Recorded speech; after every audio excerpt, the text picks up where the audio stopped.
नमस्कार, आप सभी का स्वागत है। मैं हूं आपके साथ शुभेंदु सिंह और रुक कर रहे हैं इस वक्त की बड़ी खबर का। महंत नरेंद्र गिरी की मौत का ये मामला है जहां एसआईटी का गठन किया गया है और सुसाइड के अलावा हत्या के एंगल से भी इस दौरान एसआईटी जांच करेगी और एडीजी प्रयागराज प्रेम प्रकाश को इसकी जिम्मेदारी सौंपी गई है। तो प्रेम प्रकाश को ये बड़ी जिम्मेदारी सौंपी गई है। सुसाइड के अलावा हत्या के एंगल से भी इस दौरान इस एसआईटी के द्वारा जांच की जाएगी। दरअसल एसआईटी गठन को लेकर के इससे पहले तक भी मांग उठ रही थी, लेकिन अब एसआईटी गठित कर दी गई है। एडीजी प्रयागराज इसको लेकर के जिम्मेदारी उनको दी गई है। इस पूरे मामले को लेकर के कई सवाल उठ रहे हैं और साथ ही साथ सवाल ये भी कि वायु श्रेणी की सुरक्षा जब उनको दी गई थी तो सुरक्षा घेरे के अंदर चूक कैसे हो जाती है, और एसआईटी का अब इसी को लेकर के गठन किया गया है और इस एसआईटी के द्वारा कई सवालों का जवाब तलाशने की कोशिश होगी।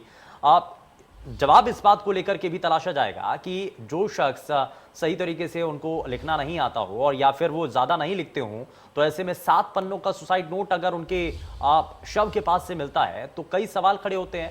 साथ ही साथ इसमें जो उनके शिष्य हैं उनको लेकर के भी सवालों के घेरे में ये पूरा मामला सामने आता है। एक पुलिस अधिकारी का जिक्र भी हो रहा है, आप उनके साथ भी उनकी नजदीकी थी।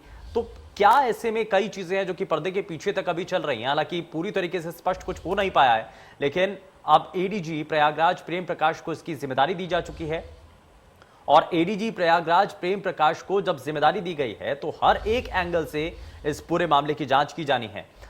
आप क्योंकि इसमें हत्या का कारण भी हो सकता है, इसमें अगर सुसाइड का मामला है तो उससे जुड़ा एंगल भी इसमें तलाशा जाएगा। क्या इसमें कारण हो सकते हैं, कहीं ऐसा तो नहीं कि मानसिक तौर पर आप किसी तरीके का कोई दबाव हो, और सुसाइड के अलावा हत्या के एंगल से भी इस दौरान एसआईटी की जो टीम है वो जांच करेगी।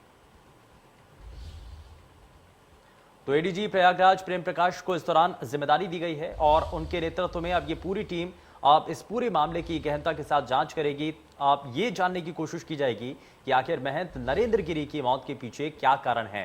संदिग्ध अवस्था में उनका शव मिलता है और इसी परिस्थितियों को देखते हुए आगे कई तरीके के सवाल उठते हैं और बहुत से जो महंत नरेंद्र गिरी के जो बेहद नजदीकी बताए जाते हैं, उनका ये कहना है कि जो 7 पन्नों का सुसाइड नोट मिला है, क्योंकि अक्सर महंत किसी भी तरीके से अगर कोई पत्र लिखना होता था तो अपने शिष्यों के जरिए ही वो पत्र लिखवाते थे और इतना ज्यादा वो नहीं लिखते थे और हो सकता था तो सिर्फ अपने सिग्नेचर ही किया करते थे उस पत्र के बाद। तो ऐसे में 7 पन्नों का सुसाइड नोट अब ये अपने आप में सवाल खड़े करता है। हालांकि उस सुसाइड नोट के भीतर कुछ लोगों के नाम उसमें शामिल किए गए हैं, जिसमें से एक शिष्य भी है।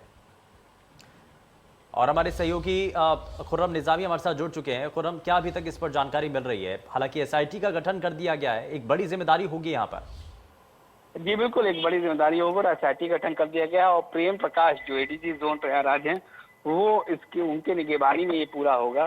तो अभी इस समय सीमा कितना ये नहीं बताया गया, लेकिन हाँ एसआईटी गठन जरूर हो गया और अपना काम भी बता रहे हैं कि शुरू कर दिया है। खुर्रम, लेकिन इसमें दो पहलू हैं, एक हत्या का पहलू है, एक आत्महत्या का पहलू है। आप तो दोनों ही पहलुओं पर नजर बनाएगी एसआईटी? जी बिल्कुल, देखिए जब कोई मामला एसआईटी को मिलता है या एसआईटी गठित की जाती है तो हर एक एंगल पर जांच की जाती है। तो जाहिर सी बात है, आत्महत्या हत्या दोनों एंगलों की जांच होगी और ये पता लगाने की कोशिश की जाएगी कि इसके पीछे असल कहानी क्या है। जो पूरा जो संदिग्ध मौत का मामला है इसमें मौत का कैसे हुआ है, कौन जिम्मेदार है, ये सब एसआईटी को पता करना होगा।